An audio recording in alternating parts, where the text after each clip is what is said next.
Hello, everybody, and welcome back. Leo.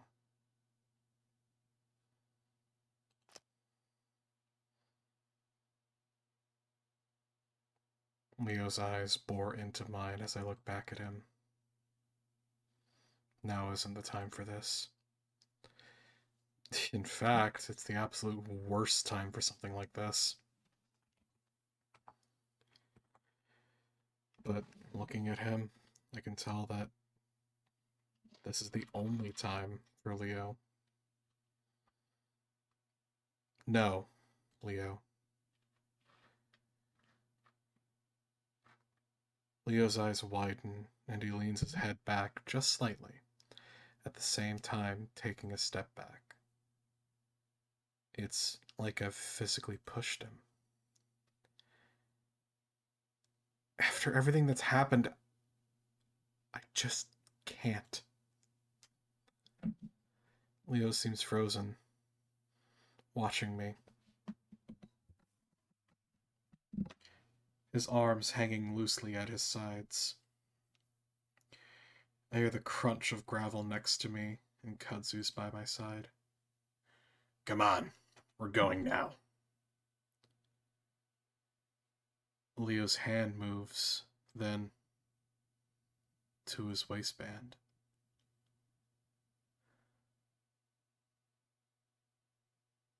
I have a moment to see him lift a gun from under his shirt, his eyes on Kudzu. My body moves automatically, stepping in front of the raccoon and raising my hands up to my chest, defensively. Leo has already frozen his motion, though, gun in front of his stomach, still pointed down at the ground as he stares past me. What the fuck? I feel Kudzu grab my arm from behind, his grip so tight that it's painful. But I keep my eyes on Leo, waiting and watching to see what direction the gun might go in. But then it drops. First his arm, which hangs loosely by his side, once more. Then the gun, which clatters to the gravel below. I flinch, expecting it to go off. It doesn't, and instead my ears are filled with the sound of the arriving train. Leo's eyes are back on mine, and I watch his tears start to spill out. Come on, Leo, we have to get out of here. Kudzu pulls me back and I turn away from Leo, the town of Echo as I rejoin the rest of the group. Run! Flint shove Carl toward the ram. Okay, we've read this. I look back, Flynn waves his arms. Prescott Railway. 5 cars. Flynn, then Kudzu. And then Carl's afraid he's not gonna make it. But Kudzu's a beast. Jenna is on. Flynn is the goodest boy.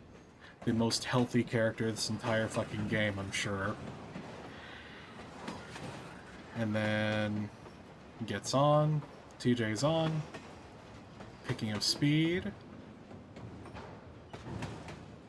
And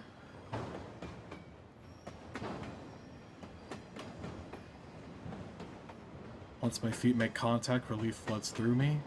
I can't help myself as I grin and pull myself up the steps.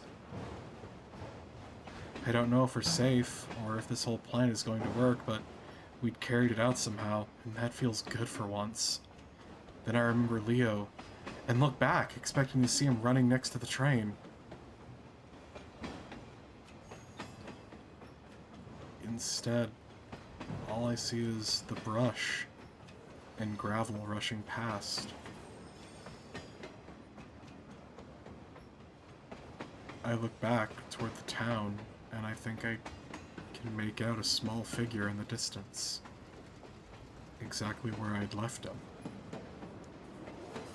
That's a pretty good double entendre. I ain't gonna lie. That's a good double entendre. You left him where you left him. But also, this is... Ouch. Jesus, ouch. Where the hell's Leo? I stay silent, but Flynn follows my gaze out toward the desert. Shit. At that moment, I'm not sure what I should feel. Probably relief? But what I do feel is an incredible wave of sadness. Like a physical wave smashing into my body. Oh my god, it's because Leo is stuck. He can't move forward. Carl and Leo... Oh my god. The parallels between Carl and Leo's route about this theme of control, about lacking a bit, yet about having these expectations placed upon them, about having this unseverable tie to Echo. And in Carl's route, it was about picking himself up and being who he wants to be. And with Leo, he can't. He can't move forward because he's holding on too tight. Carl didn't hold on at all, while Leo was holding on too tight.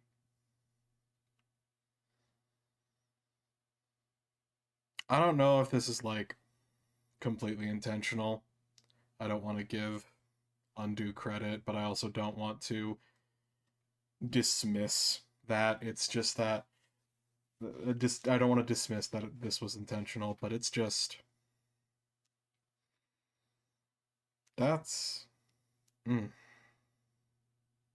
Mm-mm-mm. Yeah, shit, that sucks. I don't know if I wasn't bouncing that entire time. If I wasn't, I apologize.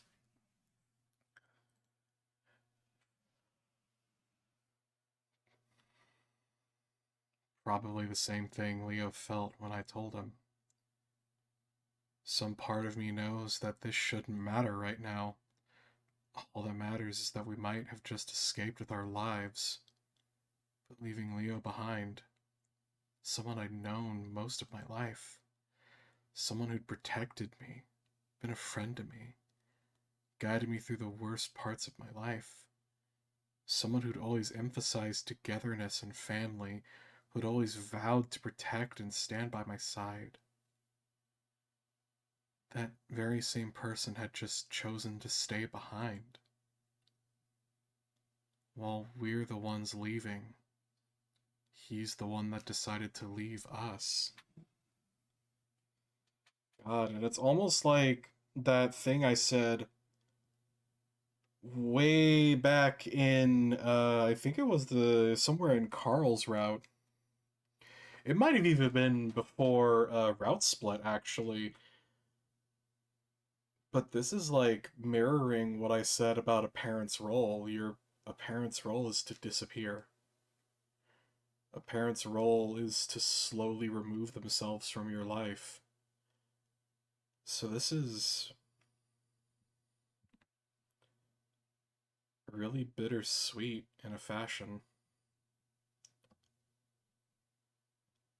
Because it almost feels like Leo was the crutch. He was the protector. He was the group's center. He was, or at least he tried to be the group's center. He was that guy he was the one to bring everybody together. But now, Flynn, he led the group. He went out. He actively he helped Carl. He supported Carl when Carl needed it. Then Jenna and TJ. Flynn overlooked everything that he may have felt and might still feel about TJ and helped him. And all together with Chase, the group doesn't need Leo anymore. And as that solitary figure grows smaller and smaller, that idea hurts more than anything else right now. After seeing Janice get murdered, after being tortured by Brian, after nearly being murdered in a mine, the separation from my best friend is the knife being twisted into my chest. I sink to my knees, holding onto the railing, wondering if I should have stayed behind. Because the Leo I'd just been with isn't the Leo I really know. He needed help, and I'd just abandoned him. I should have stayed behind. Hot tears spill over my cheeks as I stare at the metal platform. Fuck you. We say the words under my breath, but there's more rage behind them than anything I've ever said in my life. And they're meant for echo. Fuck you for killing Janice. Fuck you for hurting William. Fuck you for killing Duke. Fuck you for hurting Cliff. Fuck you for what's buried in the mines. Fuck you for hurting Nick. Fuck you for twisting my friends into something they're not. Fuck you for hurting Cynthia and Murdoch. And fuck you for ruining my life. I sit there on my knees, sobbing hard, like I'm crying for two people at once.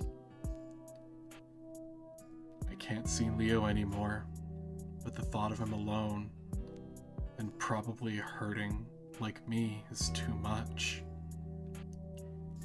I don't know how long I cry for, but it feels like a long time. After a while, I feel a paw on my shoulder. I imagine the rest of my friends standing there, staring at me. But when I turn my head, it's only Kudzu.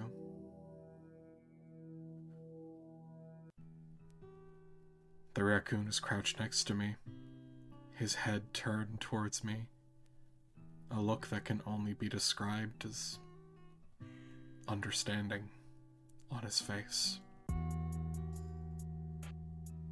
a bit of a daze, I rub my face on my shoulder to clear my vision. Sorry. Don't be.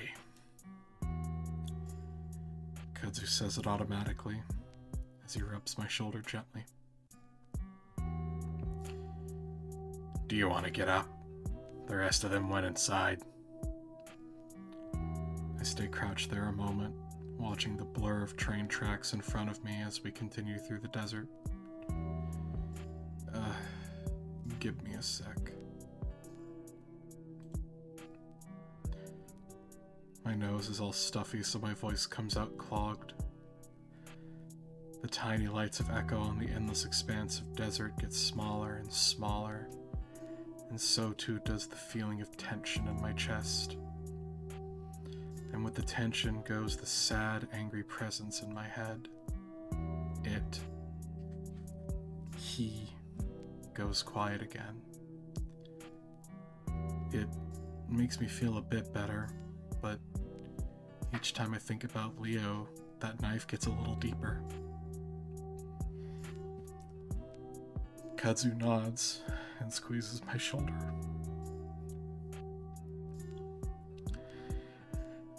After a few moments of silence, he speaks. You know that someone I lost a few years ago? I wipe my eyes again and nod. He was my boyfriend. I keep silent as I stare at the tracks, almost hypnotized. That strange feeling of wanting to jump tickles at the back of my brain, then fades away. One night, we were walking along like we usually did, and we got mugged. We should have just given him everything, but my boyfriend, of course, stepped forward, confronted the guy, and got shot. I glance back at the raccoon with no idea of what to say. Kudzu shakes his head like he's coming out of a dream. I'm just saying that I'm here. I might know what this feels like, you know? I cough a little to clear my throat. I mean, he didn't die. Kudzu shrugs. Breaking up can feel like that sometimes. That's true.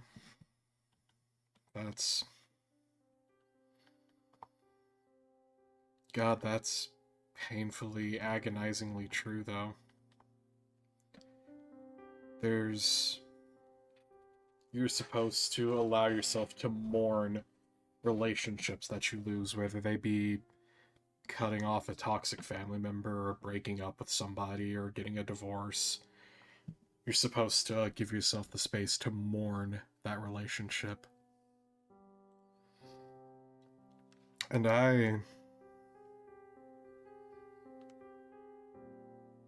really see why this route fucks people up. Because there's a lot of emotions and parallels and feelings of just the last 10 years. It feels like since 2016, the entire world just lost its fucking mind. People were put into power that had no business being put into power. Questions stopped getting asked, and instead we have capitals burning all across the world, wars breaking out, and yet there's so many people that are like Leo that we have to leave behind. Because if we don't, they're gonna fucking kill us.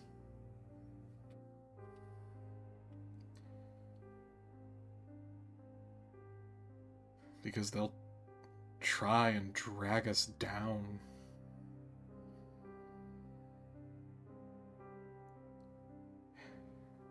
So yeah, I get it. This entire route. And on top of that, the way that Chase was talking, it feels almost like a parallel to having someone commit suicide.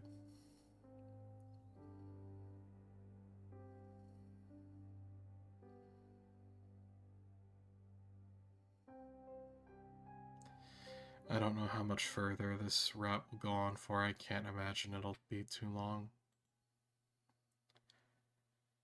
It's a lot more than that. It was all of that. I wave in the direction of the town. It just feels like I lost him right when we got away. We're gonna get people to go back for him. Yeah. I let out a big breath before slowly standing up, my knees popping as I do. Kudzu stands with me as I lean against the railing, choosing to not look out at the town. After a moment, I turn around to face Kudzu, and then I'm hugging him. There's no hesitation this time as he hugs back.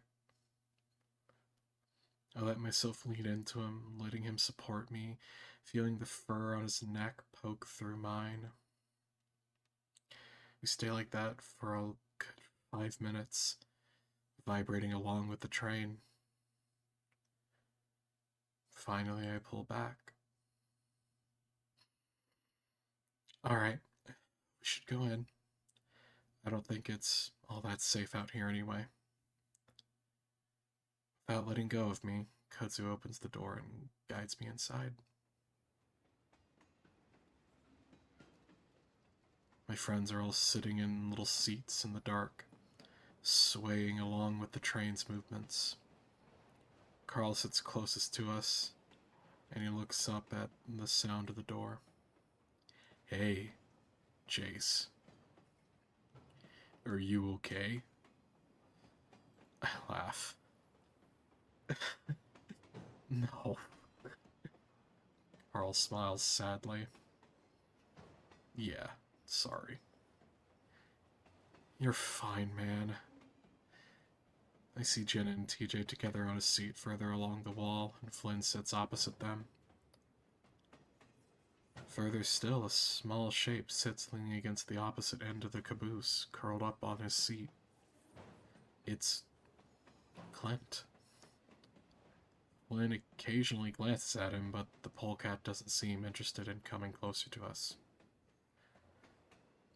Kudzu guides me to sit next to Carl, and I make room so that the raccoon can sit next to me. So, where do you think we're going? I feel Carl twitching against me as he sits there hunched over. Anywhere's better. As long as it's not hell, I guess. Kudzu's arm goes around my shoulders automatically, and we sit in silence for what feels like a long, long time. And I didn't mind it. I wouldn't mind if this were the rest of my life, honestly. For the first time in several days, I feel calm and safe. Oh, the colors got brighter. Soon enough, though, the darkness of the caboose is illuminated with occasional flashes of light. Flynn looks out the window. Peyton! With a grating screech, the train starts slowing down. I'm a little surprised. I guess I thought the train wasn't even real and it would just go on forever. But now it comes to a slow, stuttering stop. We all sit in the dark, quiet, listening. And then Flynn stands up and opens the door. Soft orange light spills inside. What the hell? What did that say? Out of the doorway, I see rows of train tracks, occupied with other boxcars. Someone moves into view, and it's an older-looking fox in overalls. He stares up at us like we're aliens. Where the hell did you come from? A moment of silence goes by before Flynn clears his throat. We're from Echo.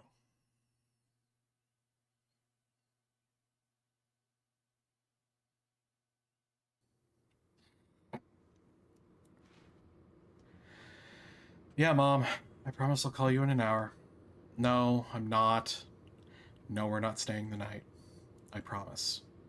Wow, Mom. All right. I swear. I love you too. Bye. I hang up and drop my paw into my lap, sighing loudly. Kudzu laughs. Everything okay? I rub my eyes. Yeah, I guess she's just worried, obviously. Kudzu reaches over and sets his paw on my knee, squeezing briefly before returning it to the steering wheel. I could still turn back, you know. I take in another breath and hold it. It's tempting. Might even be a better idea to just let the past die. But now that I'm leaving the area for good, I want to see it one more time. The town and Leo. I let the breath out. Nah, I need to do this. I've thought about it for so damn long, there's no way I'd forgive myself for backing out now. I need closure. Alright, but if it gets weird at all, I'm taking you the hell out of here. He won't. He's back to normal. As much as any of us can be, anyway. But I told him that it's only going to be for a little bit, that we're just driving through. I look over at him. You want to stay in the car? Was planning to, unless you're planning on going inside. No, I'll stay outside. Alright, I'll be watching in case you two try anything. Yeah, right. It's been 2 years. That's not very long. Hey, I know Leo. He's not the person we last saw. Yeah, I know.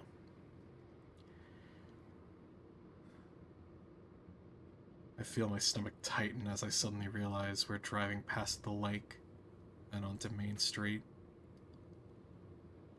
It's completely abandoned. But then we pass the motel. The windows are all boarded up, and the parking lot is filled with more cracks than I remember. But I'm hit with a wave of familiarity all the same. Standing in the parking lot are 2 people. Pointing at the motel is a large black bear. In front of him stands a canine of some kind with a video camera. Is that Arches? Is that Arches? Kudzu snorts but doesn't say anything. At first I feel a spark of anger at them for probably seeing the whole thing as a morbidly fun adventure. Not even having the slightest idea of what sort of hell the town went through. And then I remember that I'd done the same thing. Granted, it was many more years removed, but still the same. We turn onto Leo's street and my stomach tightens even further. Kudzu glances at me. Can I get a kiss before you talk to your ex? Eyes on the road. Kudzu leans over very deliberately, keeping his eyes on the road as he tries to turn his face toward me. Oh my god! I give him a quick peck on the side of his muzzle and he laughs. I try to laugh as well, but it gets caught in my throat. I see that old house. And waiting in the driveway is Leo. Hey, how's it going? Leo cheerfully greets me as I open my door. It catches me off guard a little bit, his mood being so different from mine. Hey, Leo, what's up? Leo has his paws shoved in his pocket, but still manages to shrug. Not much. You? Not much. Leo ducks his head and looks in at Kudzu. Hey, Kud, you alright? Kudzu awkwardly answers from behind me. Yeah, I'm okay. There's a moment of silence as I try to think of what to say or do. I hadn't expected Leo to just meet me outside. Did you want to come in for a beer or something? Oh, I'm actually driving for the next couple of hours. Yeah, we were just stopping by for a minute. Ah, okay. Leo's smile falters a little bit. Then he shrugs again.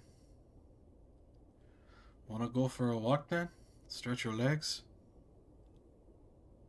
I look back at Kudzu, but he doesn't say anything. Doesn't give me a hint as to what he's thinking. He's leaving the decision up to me. Yeah, sure. Leo ducks his head again. You wanna come, Cud? Kudzu hesitates, then shakes his head. Nah, you two go ahead. I prefer the AC. Alright, cool. Feeling just a little tension between the two of them, I quickly jump out and shut my door. I look up over at the rail yard, which is in full view of the car, and point. Want to walk over there? Sure. So you've just been hanging out for the past 2 years? A little bit. I spent a lot of time with my parents.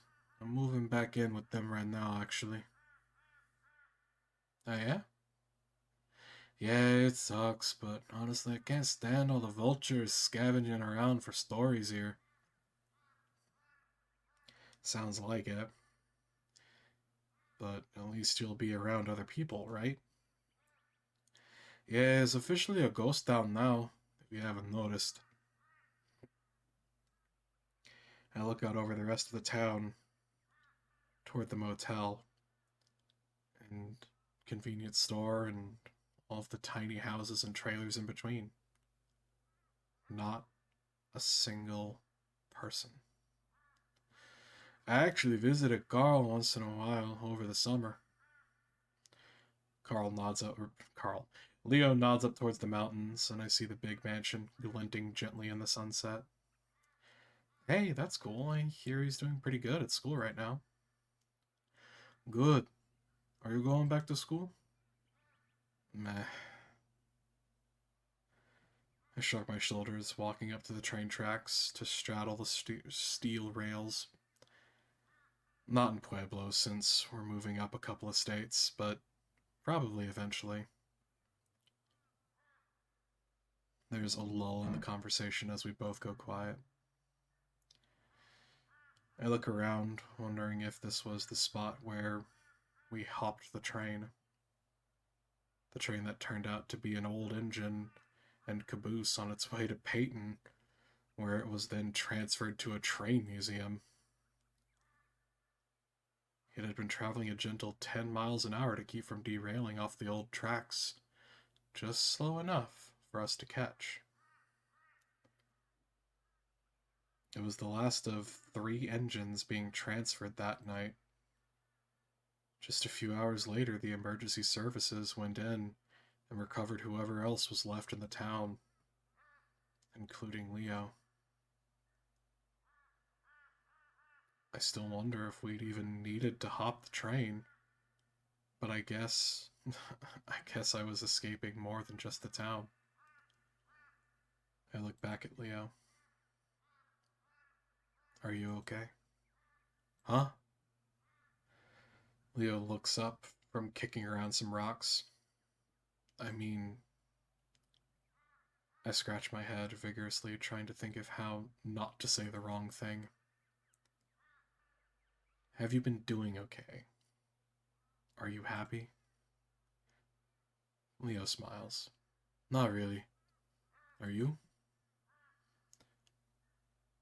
I think back to the past 2 years of nightmares and panic attacks, of breaking down into tears out of nowhere.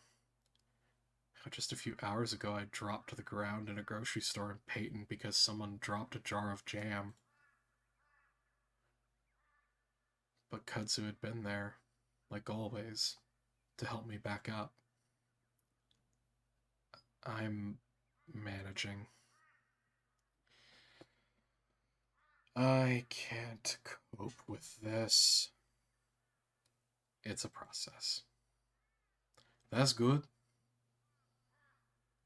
Are you managing? Leo chuckles. I'm just living. Are you getting help? Like professional help? Yeah. No. Oh, well, it can really help. I like to do things on my own these days. Leo looks back toward the car, kudzu barely visible through the windows. People can help. You don't have to do everything on your own. I think it's best if I stay away from people for now. I noticed the anchor bracelet missing from Leo's wrist. I looked down at the tracks. Listen, I'm sorry about everything that happened. I wish I could do things over, even before what happened here in Echo.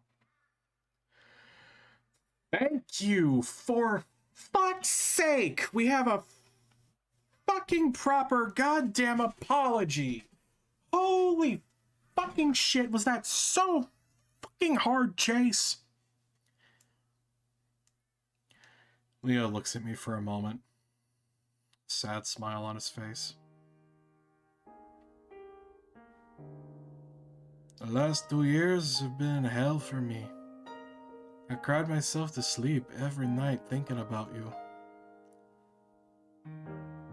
Oh, I don't think we've seen this Leo-like facial expression before.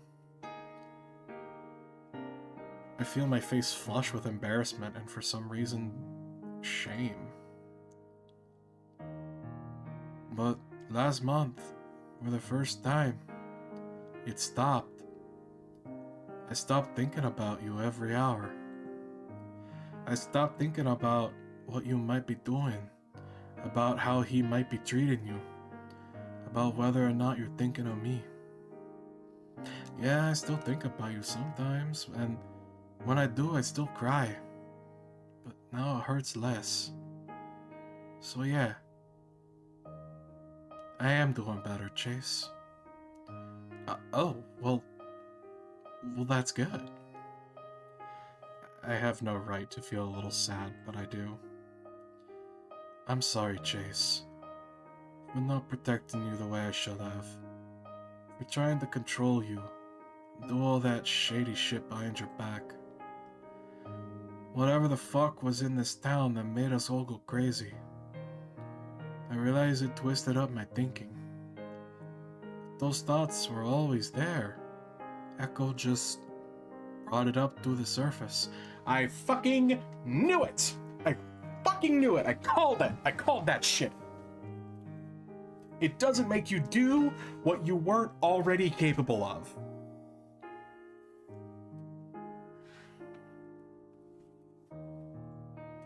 So I'm a shitty person, and you made me realize that. And I'm sorry I brought you into it. Just know that I really did love you. Leo looks over my shoulder at the car again. Anyway, you should get back to Cud. He'll take care of you, and I hope you'll take care of him. Okay? My mouth hangs open a little bit, but that snaps me back to reality.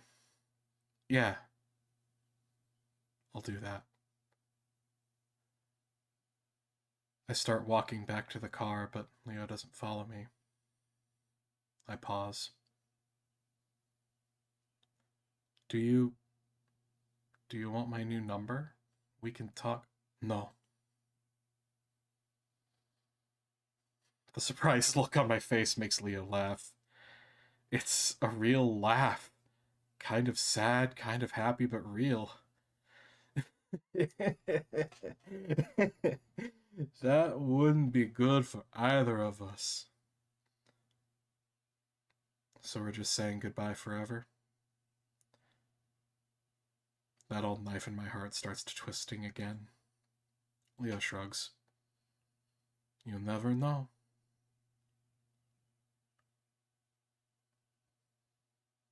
I stand there 10 feet away from my first boyfriend.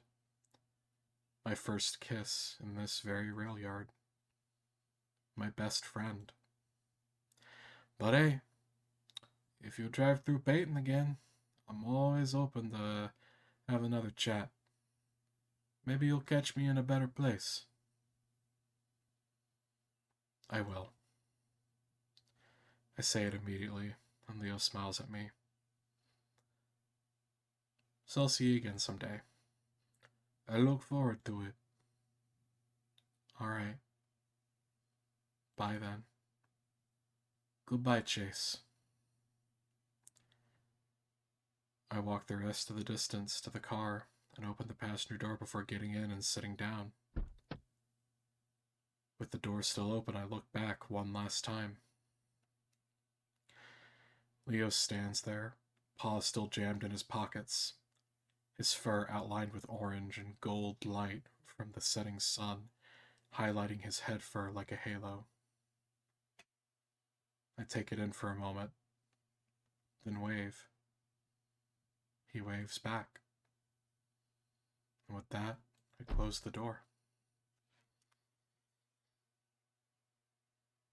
Holy shit.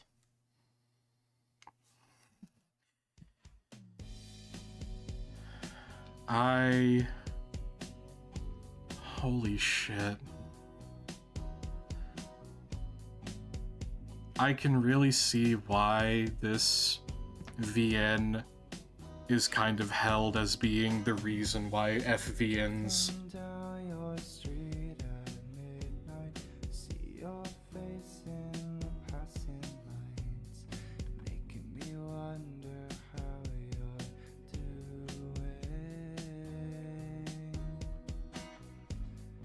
been a few years since I've seen you laying down on the bed in my room.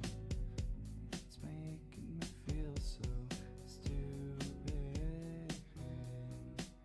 'Cause you're the one thing I knew that I couldn't lose, and I let you slip past me, and now I'm doomed. If you would only give me another second chance, I could make things right. Yeah, we could do it over again. Over again.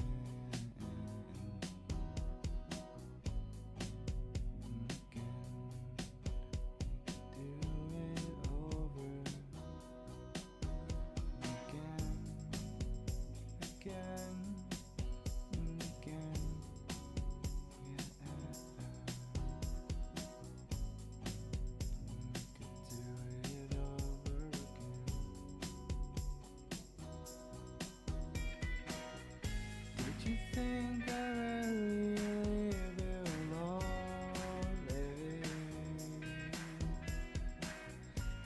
If you feel the same when you come and show me.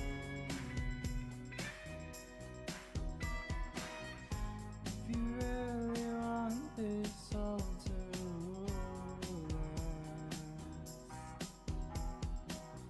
we can leave everything behind in the past.